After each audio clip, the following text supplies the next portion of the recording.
German television is proud to present, live as our guests in Rockpalast, Roger Chapman and the Shortlist.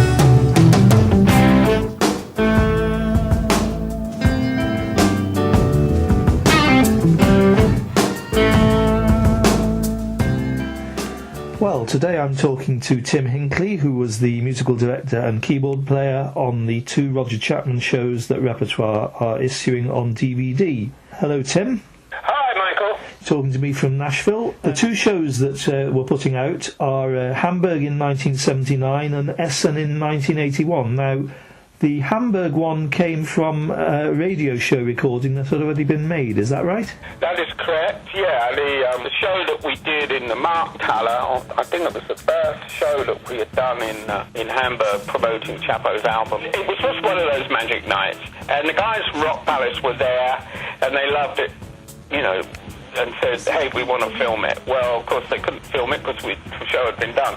So we repeated the show. The only difference being that Mel Collins, the sax player in the first band, had left, and we had Nick Pentelo.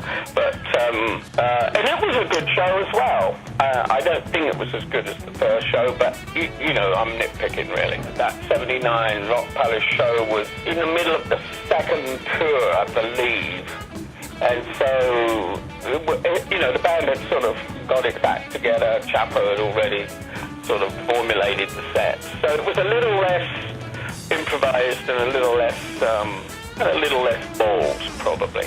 You know, it was a little more settled. But it was a good show. I mean, Chapo was really on his form at that time, and you know, definitely top of his game. So it was a good show.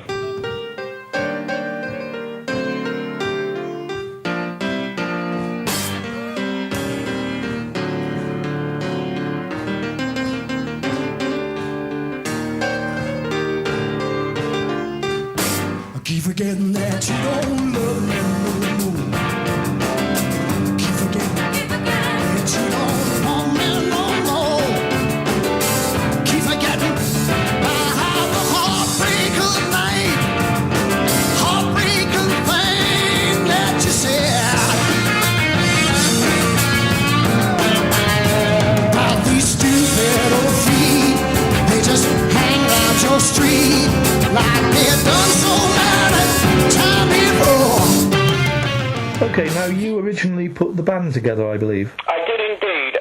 Chapo had called me and said, look, that he'd recorded a solo album and he needed a band to go out and promote it, and the people that played on the album were not available, or I don't quite know what went on there. Yeah, I put that band together. I called Clem, who I'd played with in Humble Pie, and Jerome I was good friends with, a bass player from Detroit who had played with The Real Thing. Actually, I think he produced The Real Thing too. And Mel Collins, of course, and myself. And we found this drummer called Leonard Stretching, who was from America as well, and who was a great drummer. We listened to the record. I told Chapo, I said, look, you had all these backing vocals all over it, I mean, covered, and I said, we probably need a couple of girls, you know, to do this. So we got a couple of girls in, and that band was pretty tight. Don't get in. Get out, you gotta earn it, money. Can't get out if you ain't got any. Said you can't get in. Said you can't get in. No, ain't you got no soul? About 2-3 hours, then shout the blues, so that you lose control. Now you can't get in. Can't get in. You gotta knock, knock, knock 1, 2, 3 times, or you don't get in. Don't get in. We did the UK tour with that band. I believe there's now some tapes out from the shows, probably taken off the board, PA board. And it was a really good band. It had a lot of fire in it, and it was a great band. And yeah, when of course we started to do that, the German tour, Clem was the odd one out in a way. I mean, he was a great musician, Clem, and he played great. But I don't think he quite got on with that situation. UK tour, and we got Jeff Whitehorn in. But it was a rocking band, that's for sure. Probably, you know, one of the best bands Chapo's ever had. Hey, Sam Stone, you leave me alone.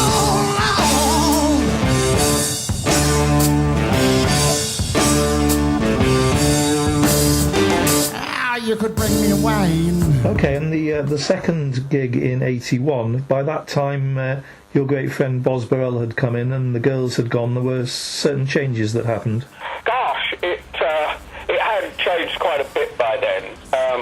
Jerome had gone. I believe was Stretch on that show, or was it Henry Spinetti? I can't remember now.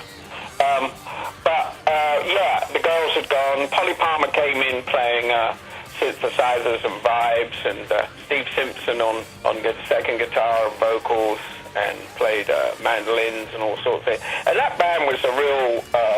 there was a lot of improvisation going on with that band. One of the great things about Chapo was you could throw him a song, you know, if you were in the middle of something, like a solo section or something, and you started playing a song that he recognized, an old rock and roll song or an old blues song, he would just launch into it. And a lot of that went on with that band. It was very improvisational, and came and of course it created some great music. Was captured, I think, on that album. She was.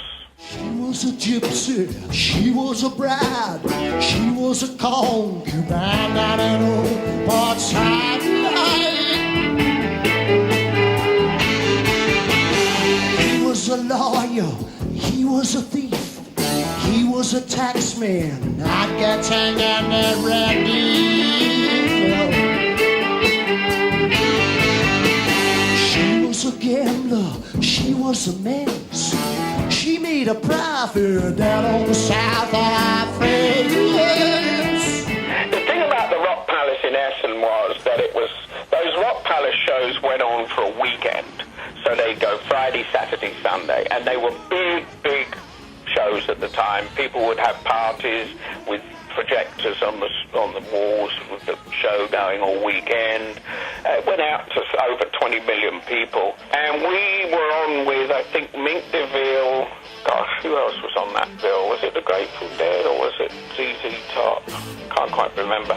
But anyway, we were all in the same hotel. There was lots of raving going on.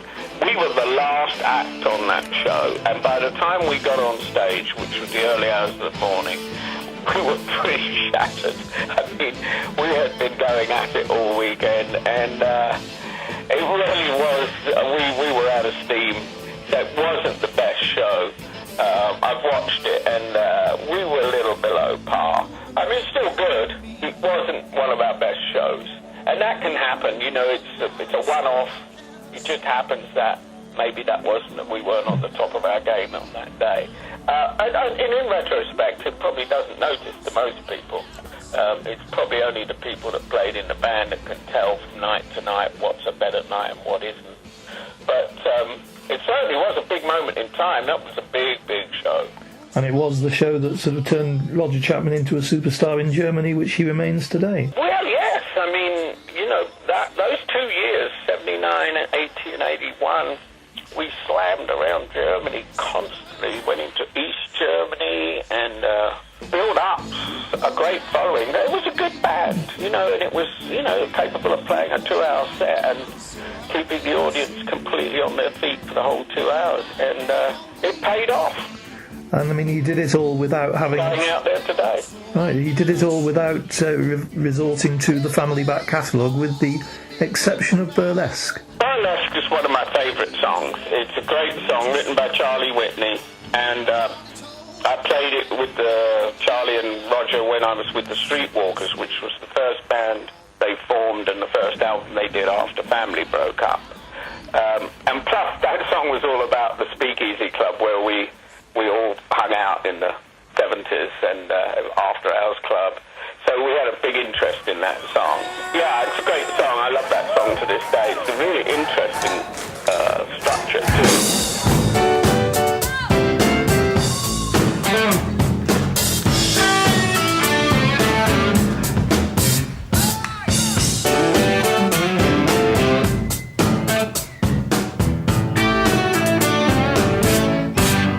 Well,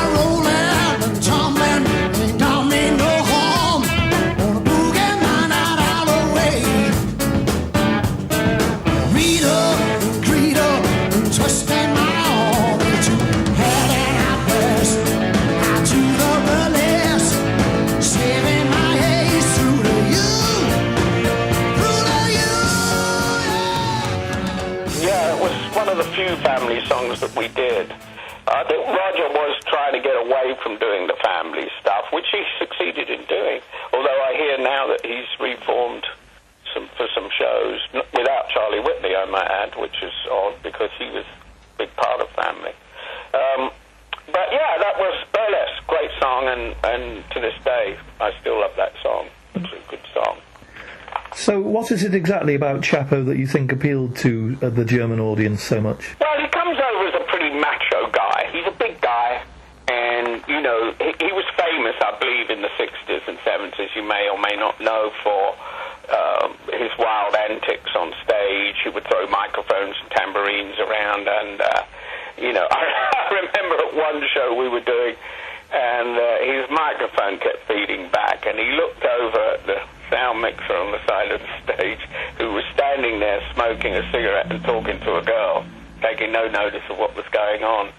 And I saw him pick the mic stand up and launch it straight at the sound mixer over my head, and I thought, I hope that mic cable is long enough to not pull it down so that it lands on me, and landed on the desk, on the monitor desk on the side of the stage. The guy was absolutely gobsmacked.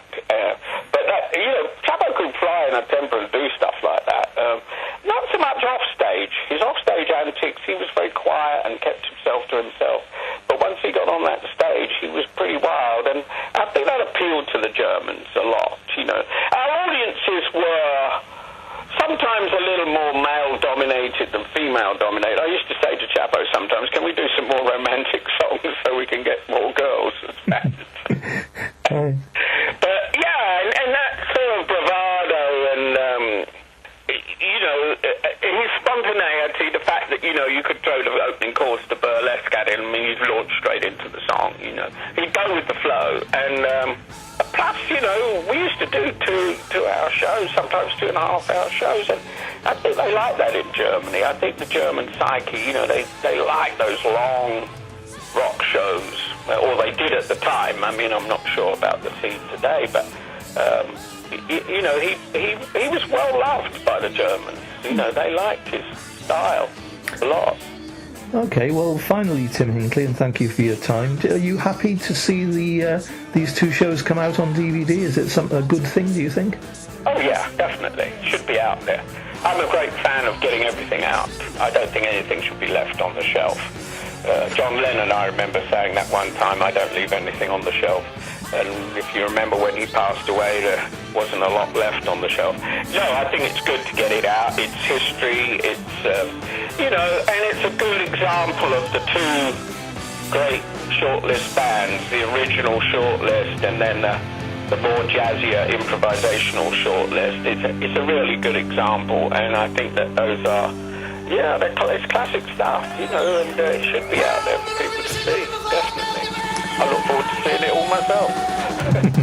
Thank you very much indeed, Tim. Okay. All right, Michael.